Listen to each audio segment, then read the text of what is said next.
Bonjour à toutes et à tous, j'espère que vous allez bien. Plusieurs voix, souvent très sérieuses, se sont élevées ce week-end contre la culture des droits de l'homme qui aurait empêché l'expulsion de l'imam salafiste que vous connaissez tous.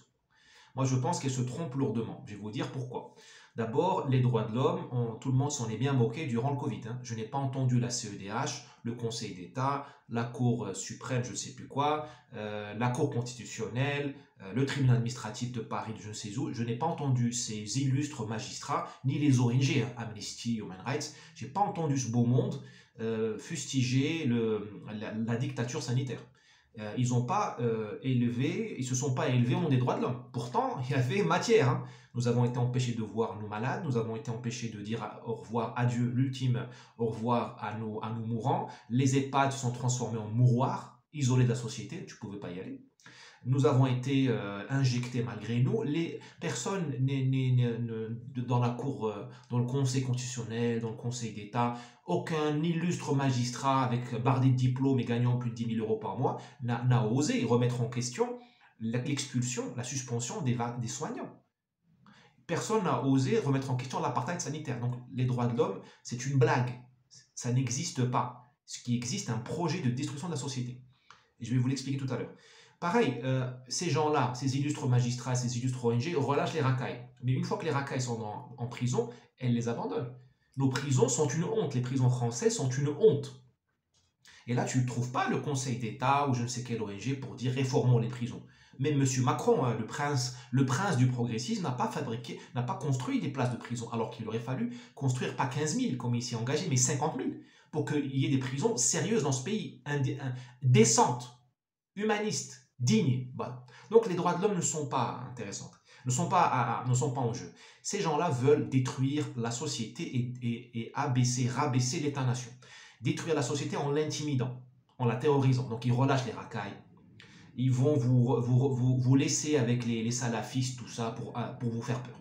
Voilà. Et ils veulent les salafistes en France, pas à l'étranger. Et ils veulent les racailles dehors, pas en prison. Une fois qu'ils sont en prison, ils les abandonnent parce qu'ils ne leur sont plus utiles. J'espère que les racailles comprendront qu'ils sont les dindons de la farce. Bon, je n'ai pas... vous voyez que c'est lundi, je suis encore très optimiste.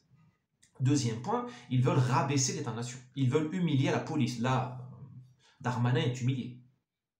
Ils veulent rabaisser l'État-nation, la police, la gendarmerie, la douane, l'État, les ministères. Pourquoi? Parce que une fois que tu rabaisses l'État-nation, tu le descends de son pédestal, tu peux lui donner des ordres via l'OMS, via Bill Gates, via la fondation Obama, via la fondation Clinton, via George Soros, via Davos. Voilà. Quand l'État est rabaissé, n'importe quel hurluberlu, qui par hasard, qui par coïncidence est milliardaire, n'importe quel oligarque taré peut évidemment donner des ordres et fixer la politique sanitaire d'un pays ou technologique. Voilà. Maintenant, demain, on va entendre Greta Thunberg, elle n'est même pas milliardaire, elle nous donne des ordres. Parce que notre État a été dévitalisé, il a été humilié par ce genre de cours de justice qui contredisent Darmanin pour une fois qu'il fait son job et qu'il a raison. Alors, qu'est-ce qui se passe au fait? Donc, je vous ai dit, ce n'est pas les droits de l'homme qui sont en jeu. Les droits de l'homme, c'est juste un instrument de guerre contre nous, les citoyens, et contre nos États. C'est juste ça. D'accord? Ce n'est pas les droits de l'homme. Ce n'est pas non plus la sécurité nationale. Parce que cet imam-là, je ne pense pas. Enfin, je ne connais pas le dossier, ça ne m'intéresse pas parce que ces histoires d'imams, de mosquées, de salafistes sont extrêmement déprimantes. Nous connaissons les solutions. C'est comme si tu voulais... Nous voulons combattre la grippe avec des injections de stéroïdes. Ça ne marche pas. La grippe, on la connaît, on connaît le traitement de la grippe. Tant qu'on ne veut pas traiter la grippe, eh bien moi, ça ne m'intéresse pas. C'est des sujets qui... Je préfère parler de la découverte de Mars ou de Tesla ou de l'intelligence artificielle. Parce que là, c'est des déprimants. Bon, c'est pas la sécurité de la nation, c'est pas les menaces terroristes. Là, il doit y avoir, à mon humble avis, une guerre de clans. On est devenu comme l'Algérie. Amitié à mes amis algériens, les rois du rail, et le rail est algérien, fermons la parenthèse, il n'est pas marocain. Donc, on est dans une guerre de clans, entre le clan de M. Darmanin et d'autres clans. Bon, c'est peut-être ça. Et Darmanin serait tombé dans ce piège, bêtement, parce que là, il se fait gifler tous les matins, par les juges. Bon, peut-être qu'il a voulu, il a démontré une ambition présidentielle pour 2027, je ne sais pas. Bon.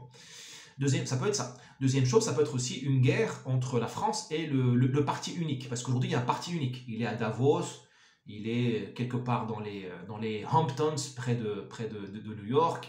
Il est à Marrakech avec le parc de Marrakech. Hein. C'est ça le monde multipolaire.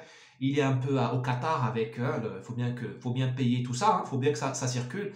Bon, il est à Bruxelles parce qu'il faut bien qu'il y ait des scribes qui écrivent les décisions données par d'autres. Donc, peut-être que ce parti unique, que nous appelons l'État profond, même si ce nom n'est pas très pertinent, peut-être qu'il veut donner une leçon à la France. Peut-être que Macron a dit, mais attendez, je suis quand même le roi des Français, je dois quand même défendre la France. Et peut-être que là, on lui donne deux baffes lui aussi. Voilà. Ça doit se jouer là-dedans, peut-être les deux choses en même temps. Mais ce ne sont pas les droits de l'homme, ce n'est pas la sécurité nationale. Ces choses-là, tout le monde s'en fout. Ces deux notions-là, les droits de l'homme et la sécurité de la nation, sont utilisées juste pour vous nuire. Parce que pendant qu'on sort l'imam, qu'on essaie de sortir l'imam, par milliers, je dis bien par milliers, les jeunes célibataires entre 15 et 20 ans sont débarqués à Lampedusa, aux Canaries. Là, maintenant, pas hier, maintenant. On se fout de votre gueule. On se fout de votre gueule. Les mêmes autorités qui vous empêchent de sortir l'imam, elles sont en train de financer, je dis bien autorités européennes, françaises, financent les bateaux qui alimentent Lampedusa, les Canaries, l'Espagne et tout ça. Donc nous sommes les partenaires de la mafia du trafic de personnes. Voilà par qui nous sommes gouvernés. C'est dans ces directions-là qu'il faut chercher.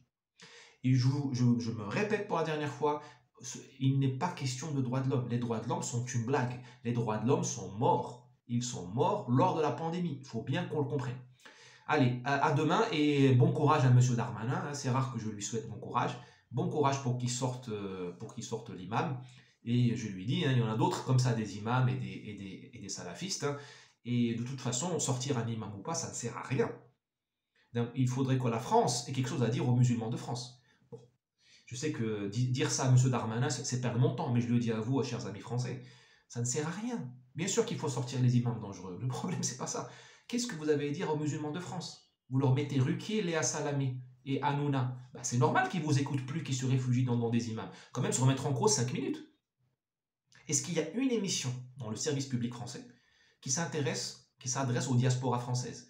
Dans d'autres termes que nique ta mère, motherfucker, je hais la France, je veux la repentance, la guerre d'Algérie était une pourriture, était une calamité. D'accord? Est-ce que vous avez un ministre, je dis bien, est-ce que vous avez un ministre issu des diasporas, je ne dis pas de la diversité parce que je n'utilise pas les gros mots, issu des diasporas qui aime la France? Regardez dans votre gouvernement depuis 20 ans, est-ce que vous avez mis quelqu'un qui aime la France et qui propose une solution pour ces diasporas-là, pour les intégrer, ou du moins pour qu'ils vivent avec vous en paix? Il n'y a pas. Vous n'embauchez, vous, chers amis français, que les ennemis de votre pays, ou issus de la France de souche, ou des diasporas. Bah après, s'acharner sur un imam, c'est juste se tromper d'ennemi. Hein. C'est comme on dit, hein, je te montre la lune, tu fixes mon doigt. L'imam, c'est fixer le doigt. On s'en fout. Le problème, il est ailleurs.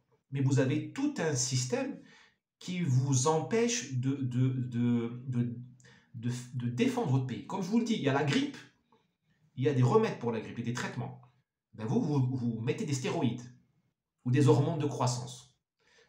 Tant que vous acceptez ça, ça ne sert à rien. On est en train de perdre notre temps et l'argent du contribuable. Parce que je vous rappelle que tous ces magistrats-là qui empêchent l'expulsion de l'imam ou qui se prononcent sur son cas sont à 10 000 € au moins par mois. Plus les retraites, les frais de bouche, blablabla. Voilà. Bon, écoutez, s'il y a un avis de recrutement quelque part, je suis preneur, hein, pourquoi pas. Hein.